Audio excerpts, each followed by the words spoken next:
Well, hey, John Eades, thank you so much for being with us on the program today. It's so exciting to have you.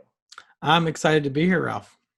Hey, listen, just briefly, if you wouldn't mind, tell the audience kind of who you are and what you do, especially as it relates to leadership and leadership development. I got into this space mainly because of my own failure. I got the opportunity to lead a team early in my career, and we were really struggling about a year in, Ralph, and couldn't be my fault. Had to be somebody else's, and so I took one of my more expensive team members, and I decided to let her go. And she looked at me at the end of that meeting, and she said, "John, I didn't know where we were going. I didn't know what we were doing. I didn't know how I was helping us get there." And if anybody's ever sat in that chair and they realize that the problem is not your team, the problem is you, Oh, from a leadership perspective, it's a tough chair to sit in. mm. There's a guy named Jocko Willink, and he says there are no bad teams, only bad leaders. Oh And my. I was living proof of that, Ralph. And it was tough for me to hear, but like most things, she left my office that night, and I put my head in my hands. I cried like a baby. Mm. But I said, God, I don't know why that just happened, but I'm going to do everything in my power to not let that happen to other people. And so Wow. out of that struggle, really my own purpose and passion for leadership and leadership development was born. And we spent the last 7 years studying what the best leaders do in order to not let that happen to other people. And so Right. I have an obsession about leadership and studying what the best ones do in order to help others. Wow. Well, that's great because that will be a wonderful segue into our first question. And the first question I like to ask is, in your opinion, what are some important values for a leader? There's all kinds of important skills, values, things for leaders to do. But I think today, particularly in this environment, it's compassion.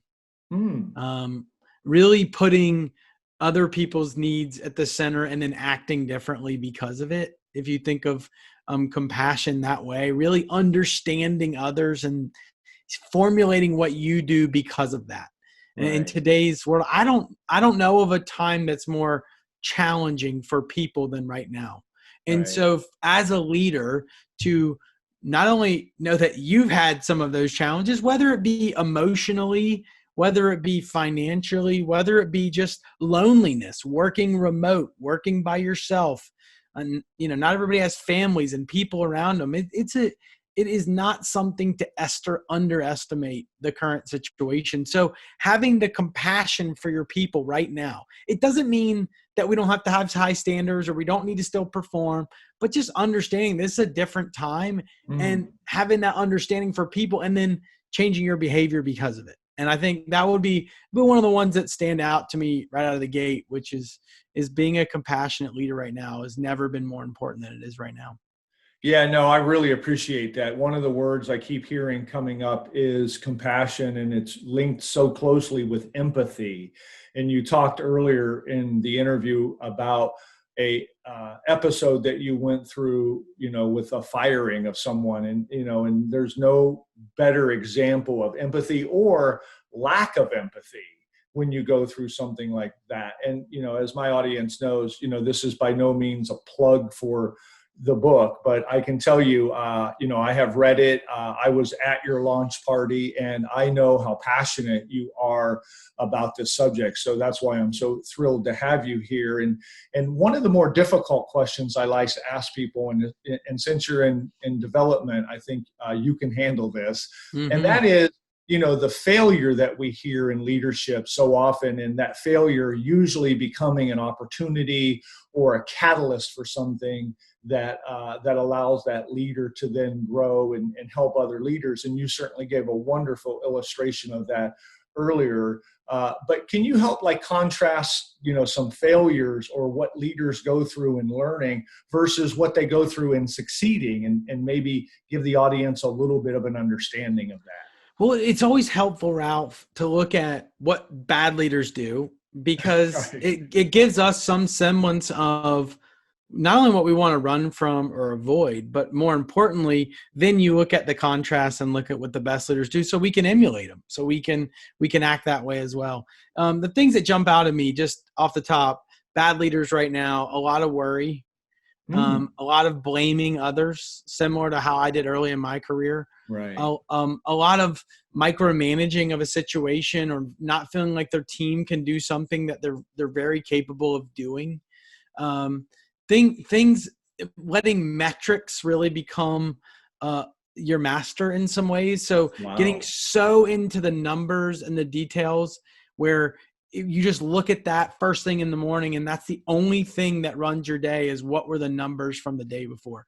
So those would be 3 or 4 of the examples of what some of the bad leaders are doing today, Ralph. Right. Contrast that with what the best leaders are doing right now. One, they're defining reality for their teams. They're giving them a realistic picture of what's happening right now, the best they know it, what's going on in their business or their team or their environment. So they're defining reality. The second thing they're doing is they're delivering hope, right? They're giving their people something that the future is going to be better. Napoleon famously said, a leader's job is to define reality and deliver hope. So those are 2 things leaders are doing right now without question. The third thing I think they're doing exceptionally well right now is they're really inspiring and encouraging their people. Nice. Individually, that word inspire means to breathe life into. Yep. So if you think of just that word right now, when things are hard, they're not just hoping their people get through this and persevere and give their best. In fact, they're inspiring them. They're doing things to get their best every single day, even in a tough environment. And so I think those are some of the things that the best leaders are doing versus the bad leaders.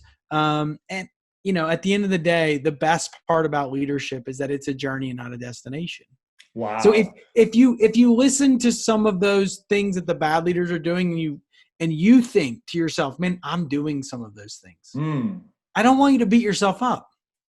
Oh, in fact, what I want you to do is to say, look, there's the other side of the coin here that I can attain. I can do better. I can wake up and do better tomorrow. One of my favorite quotes of all time is, failure is not final. Failure is feedback. So if you're doing some of these things that the bad leaders are doing, what I want you to say is, I'm not going to settle for that. I can learn from it and go do better tomorrow.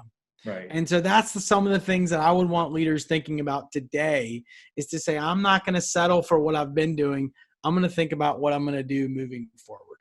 Yeah, no, I really love that. I mean, you talk about hope, and then you talked about perseverance. And I know I've read, that those things come from your character, and that character is developed through going through these tough times. And I know once we get out of these tough times and things are going well, people will look back and see more clearly how that character was developed, and the perseverance, of course, and the hope. But then, of course, the inspiration coming from the leader will matter. It's just, while we're in it. And so what I want to ask you is one final question as it relates to inspiration.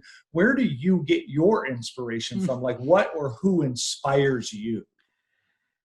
So, I mean, I'm a sponge, man. This mind is always growing and developing. But I would say I would start with where I get it is being really thoughtful about what goes in. Because if you can't give what you don't have yourself, if you're not growing in wisdom or knowledge each and every single day with the right stuff, how are you supposed to give it to somebody else? You can't. Right. And so I think today, maybe more than ever, we need to be more thoughtful about what goes in this thing. As I tell my little 5-year-old, the words you say to yourself are the most important words you say. No so doubt. if you're getting the bad stuff going in, that could be just wasting time. It could be watching a bunch of shows in a row that doesn't actually help anything in. In fact, it might actually make you feel worse about yourself. And that's what's going to come out eventually.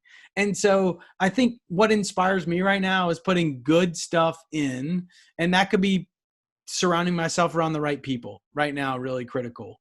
Talking to the people that I think are going to breathe life into me in a tough business environment. Reading the things that encourage me. There's just this period of my life, it's just been great for reading and listening to things that have just kind of had me thinking deeper. And looking for the opportunities versus the challenges. So those are the things I would think that for anybody, think about what goes in, so then it can come out better the other way, and you can be wise in helping your team or how you're going to lead moving forward. Yeah, no, I love all that. I think as a producer and a promoter, I think I'll title that part of your interview, "You Are What You Eat," and that includes what you feed your mind, right? Yeah, I would Yeah. even go, I mean, as I think to this, the internet has been incredible for the knowledge. I mean, it's table stakes now. You have an internet connection, you could pretty much get anything that you need. Then the Right. question is, how do you get to some level of comprehension or wisdom? Right. Right. So if knowledge is level 1, comprehension level 2, wisdom level 3, and what we're trying to get to is not just the knowledge, but to Right. get to some level of wisdom. And that's what takes practice. So Yeah. 1, get the right stuff going in, practice, practice, practice, get the right people around you to help you. So then you can go apply or put into some level of wisdom. And that's what I think using this time for is it's so critical. A mentor of mine asked me a question this week, and I think it's really thoughtful. He said, imagine you're 1 year from now, Ralph. Mm.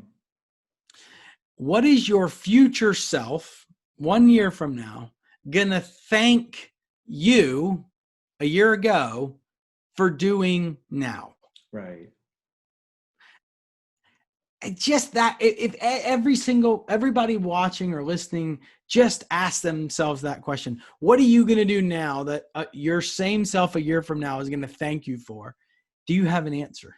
Yeah, that's really powerful, really powerful. And again, because I speak to so many leaders and people in your position, it's so common with you guys. And that's why I love speaking with you, is so that the folks watching this will see that. And it's so true that every day is a compounding day to whatever that future self is. So I really applaud you for bringing that again back to our awareness. Hey, listen, we're out of time, but I really appreciate it.